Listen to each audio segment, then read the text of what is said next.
میں آج اپنی نیشنل کونسل ممبرز ہمارا اصل آج یہاں آنے کا مقصد وہ یہ کہ اپنی جو کانسٹیٹیوشن ہے اس کو اپڈیٹ کریں.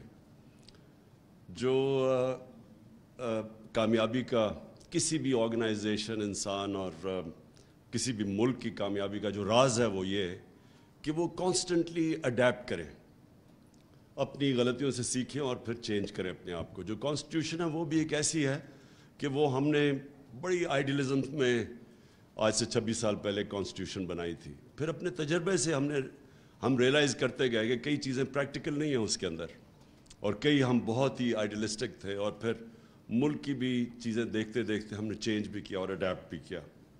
لیکن ایک نتیجے پہ ہم آ گئے, اور میں خاص طور پہ کیونکہ میں نے تو ساری پارٹی کی ایولیوشن دیکھی ہے.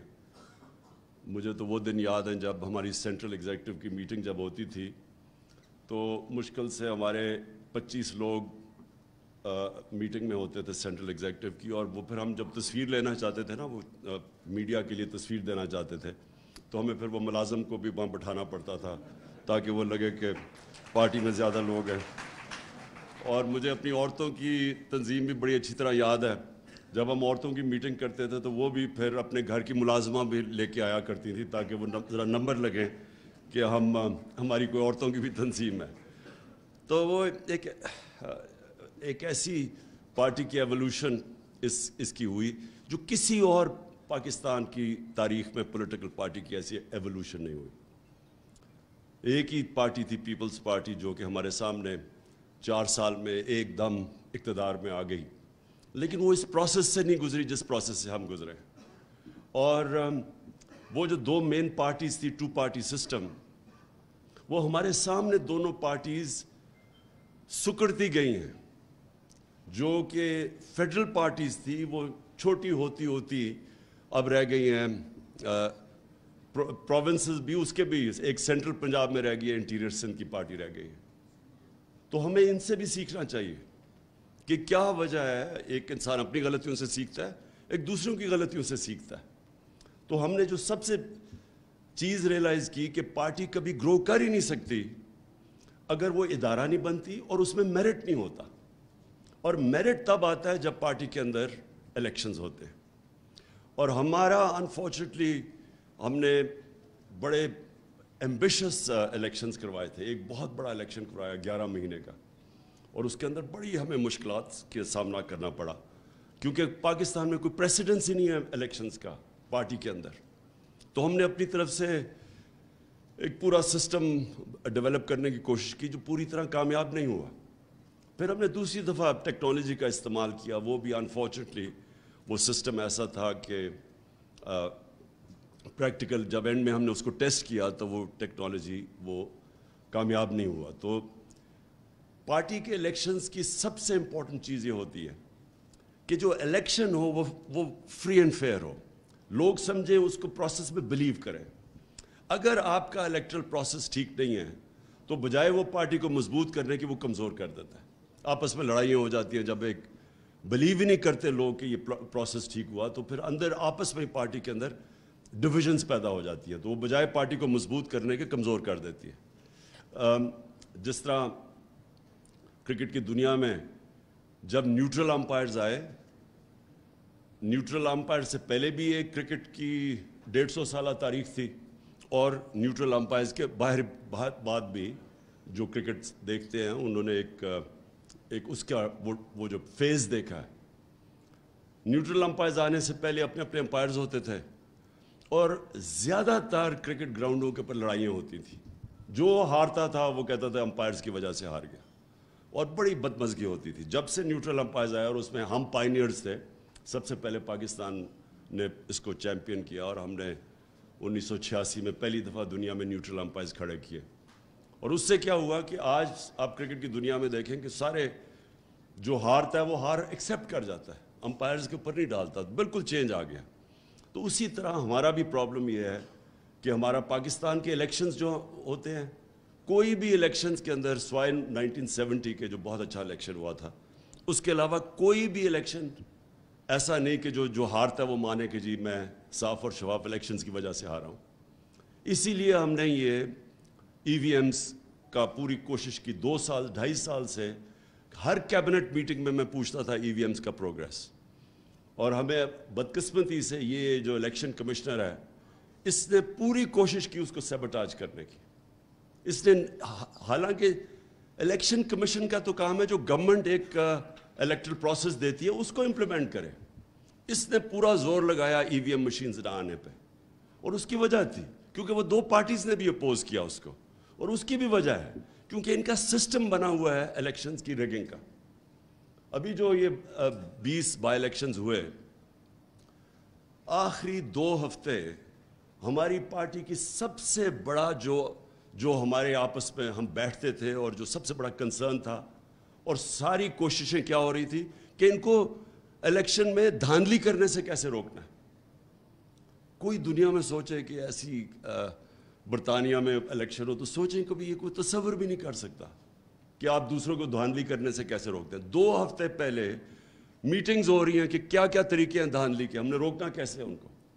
اور پٹن کی رپورٹ تھی, یہ جو NGO ہے الیکشنز کے اوپر, فری اینڈ فیئر الیکشنز پہ, اس کی رپورٹ ہے NGO کی کہ 163 طریقے ہیں دھاندلی کے, اور ایک دفعہ EVM مشینز آ جائے تو 130 ختم ہو جاتے ہیں, یعنی 130 طریقے دھاندلی کے ایلیمنیٹ ہو جاتے ہیں. تو اسی لیے یہ جو سسٹم پورا جو پرانا سٹیٹس کو, کرپٹ سسٹم کو بچانا چاہتے ہیں, انہوں نے اسی لیے پورا سیبوٹاج کیا کہ پاکستان میں EVM مشینز نہ آئیں, جبکہ ہندوستان میں بھی ہیں, ایران میں بھی, دونوں ہمسائے ملکوں کے اندر EVM مشینز ہیں. پارٹی کے اندر بھی انشاءاللہ جو میرا ویژن ہے پارٹی کا وہ یہ کہ اصل میں میریٹوکریسی تب آئے گی. اور ابھی جو باتیں بھی کی ایکنالجمنٹ کی خواتین کے ونگ کی بھی, اور یہ علی نے بھی ابھی جو باتیں کی کہ کیسے ورکرز کو اکنالج کرتے ہیں, کہ پاسبل نہیں ہے کہ ایک پارٹی چیئرمین سارے اتنی بڑی پارٹی جو ماشاءاللہ بن گئی ہے کہ سب کو اکنالج کرے. لیکن اس کی اصل جب میریٹوکریسی آپ کے سسٹم میں آ جاتی ہے تو آپ کا سسٹم اس کو اکنالج کرتا ہے, اور وہ کرتا ہے ووٹ کے, آپ کے جو ہر طبقے کے اوپر جب وہ ووٹ دیکھتے ہیں کوئی کام کر رہے ہیں وہ آٹومیٹکلی اوپر آ جاتا ہے. اور ہماری جدھر میں سمجھتا ہوں کہ پارٹی صحیح معنی میں چلی وہ ہماری انصاف اسٹوڈنٹ فیڈریشن پختونخوا کے اندر تھی. انہوں نے ہم اندر الیکشنز کروائے, اور الیکشن سے کانسٹنٹلی نئی لیڈرشپ آتی رہی. تو جو آج بھی ان کے ہمارے جو لیڈرز نکلے ہیں مراد سعید کے بعد, وہ سارے ISF سے اوپر ڈیولپ ہو کے آئے ہیں. اور وہ کیونکہ وہاں الیکشن کا سسٹم تھا ISF کا, ان کے اوپر میرٹ آتی گئی. یہی ہماری انشاءاللہ جیسے ہم اس الیکشن سے فارغ ہوتے ہیں, یہ جنرل الیکشن سے, تو ہماری سب سے بڑی کوشش ہوگی کہ ہم امیجیٹلی پارٹی کے اندر ایک الیکشنز کروائیں, اور ایک ایسے پروسیس سے کروائیں, کیونکہ اب تو ہمارے پاس ٹیکنالوجی کے, اور ٹیکنالوجی تیزی سے آگے بڑھ رہی ہے, تو ہم انشاءاللہ ابھی سے ہی ٹیکنالوجی کا استعمال کر کے ایک بڑا الیکشن کروائیں گے, تاکہ نیچے سے جو بھی محنت کر رہے ہیں وہ اوپر آتے جائیں, اور پھر پارٹی کے اندر ہمارا وہ پروسیس ڈیولپ ہو جائے میرٹ کو اوپر لانے کے لیے. جو یہ 2 پارٹیز ہمارے سامنے ختم ہوئی ہیں, ان کی سب سے بڑی وجہ یہ ہے کہ ان کے اندر کوئی میرٹ نہیں, فیملی پارٹیز ہیں. آپ ان پارٹیز کو دیکھیں آج سے 20-25 سال پہلے وہ ان سے بہتر چل رہی تھیں, بجائے وہ گرو کرنے کے وہ سکڑتی گئی ہیں. اور صرف اس لیے کہ وہاں جب اوپر سے بلاک کر دیں میرٹ کو اوپر آنے سے, کوئی پارٹی بھی, کوئی سسٹم بھی, کوئی دنیا میں ادارہ جس کے اندر آپ میریٹوکریسی ختم کرتے ہیں وہ نہیں کامیاب ہوتا. میرا جو سیکنڈ پوائنٹ ہے وہ یہ کہ ہم نے پارٹی کی آئیڈیالوجی, جس طرح ہمارا یہ تنظیمیں بنتی ہیں, اور جو ہماری اب جو ہم پلان کر رہے ہیں, ہم نے جو یہ چینجز بھی لے کے آئے ہیں, یہ بالکل ٹھیک کہا آپ نے شاہ صاحب کہ لنک نہیں ہے ہمارا, جو ونگز ہیں وہ پیرلل فنکشن شروع ہو گئے کرنا, اور ان کا لنک نہیں ہے جو ڈسٹرکٹ, جو ایک بیس ہے پالیٹکس کا, جو بیس ہے پاکستان میں الیکشن پروسیس کا, وہ ہے ڈسٹرکٹ.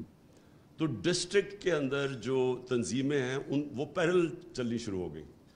عورتوں کا کوئی پتہ نہیں ڈسٹرکٹ کو کہ عورتوں کی تنظیموں میں کیا ہو رہا ہے. کئی ڈسٹرکٹس میں ہوتا بھی ہے, آٹومیٹکلی کوئی خود ہی آپس میں کوارڈینیشن کر لیتے ہیں, لیکن پلاننگ سے نہ ہمارا یوتھ کا کوارڈینیشن ہے زیادہ تر ڈسٹرکٹس میں, نہ وہ ڈسٹرکٹ کے جو پریزیڈنٹ بنتا ہے اسے پتہ ہے یوتھ میں کیا ہو رہا ہے, نہ اسے پتہ کہ عورتوں کی تنظیمیں یہ وائٹل ہیں دونوں تنظیمیں, اور بھی وکیلوں کی تنظیم.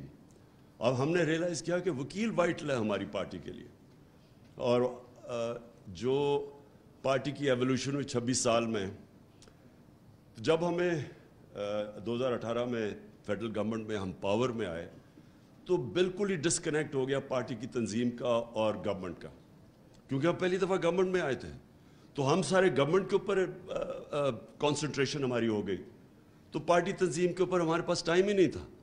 تو بالکل ایک فاصلہ بڑھ گیا, اور اس میں خاص طور پہ جو نقصان ہوا وہ ILF کو ہوا, جو ہماری لائرز فورم تھا ان کا ڈسکنیکٹ ہو گیا ہماری لا منسٹری سے, وہ علیحدہ ہو گیا. اس سے بڑا نقصان ہوا ہمیں, ہماری تنظیموں کو نقصان ہوا, اور جو ہمیں ضرورت تھی وکلا کی اس کو نقصان ہوا. سو آج ہمارا مین یہ ہے کہ ہم نے اب اس سب کو کوآرڈینیٹ کرنا ہے, اس ایفرٹ کو, اور ہم نے یہ جو ایک طرح مثلا عورتوں کی, یوتھ کی, ISF کی, ان کی گروتھ بھی نہ روکیں, کیونکہ ایک ورٹیکل ان کا اوپر تک ہونا چاہیے سسٹم, وہ اکنالج کرے کہ کون سی عورتیں پرفارم کریں گے, لیکن ساتھ ساتھ ان کی کوآرڈینیشن بھی ڈسٹرکٹ لیول پہ ہو. تو یہ ہم نے اب آج فیصلہ کیا کہ یہ دونوں چیزیں ساتھ ساتھ چلیں. اچھا, جو نظریہ ہے پارٹی کا یہ بڑا امپورٹنٹ ہے. میں نے ریئلائز کیا یہ 4 مہینوں میں, یہ 3.5 مہینہ میں, کہ ہماری اپنے پارٹی کے لوگ, ہمارے عہدیدار, میں نے ریئلائز کیا ان کو بھی پوری طرح ہمارے جو میں نظریہ لے کے 26 سال پہلے نکلا تھا, میں نے ریئلائز کیا ان کو بھی نہیں سمجھ اس کی. ہم کنفیوز کر جاتے ہیں کہ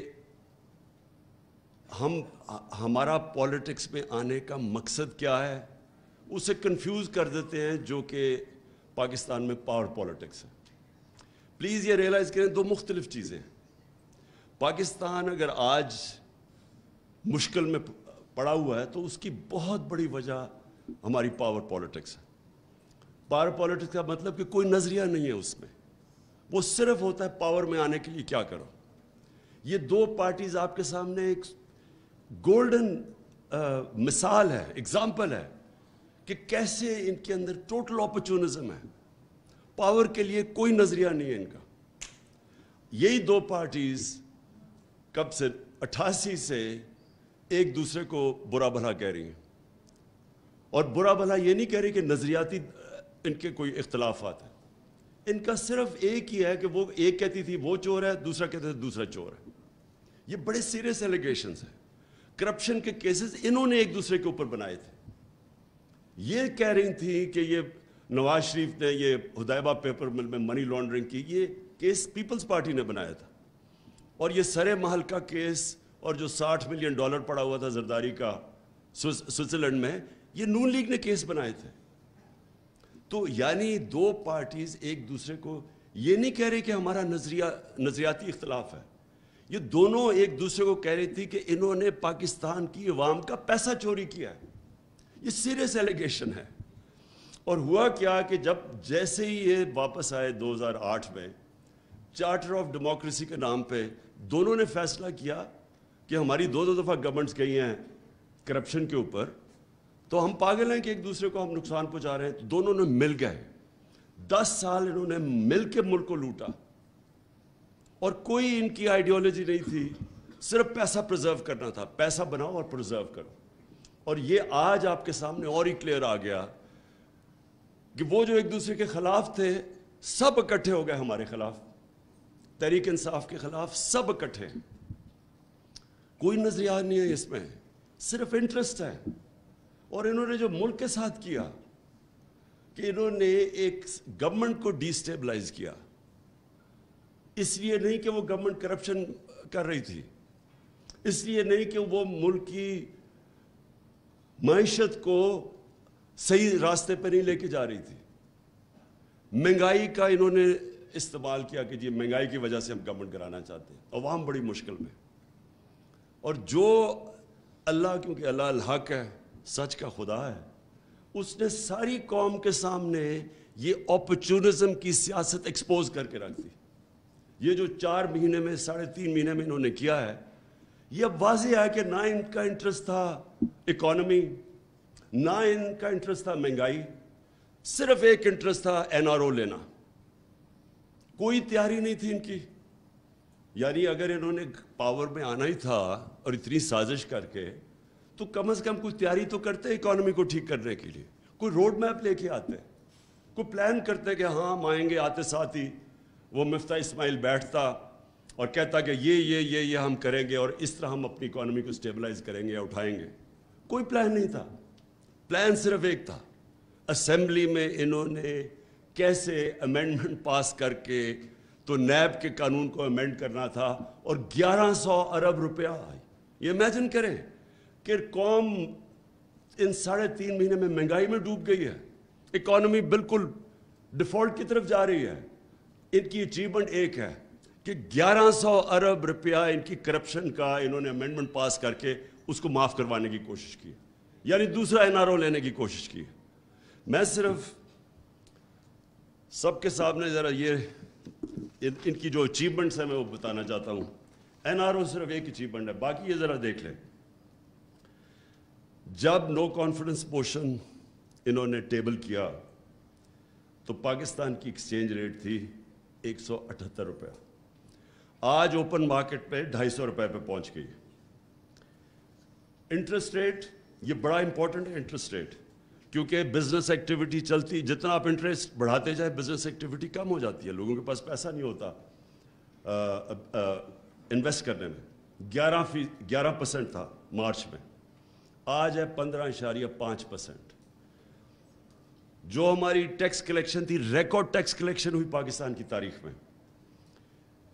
ہماری جو ٹیکس کلیکشن کی گروتھ ریٹ تھی مارچ میں وہ 32% تھی.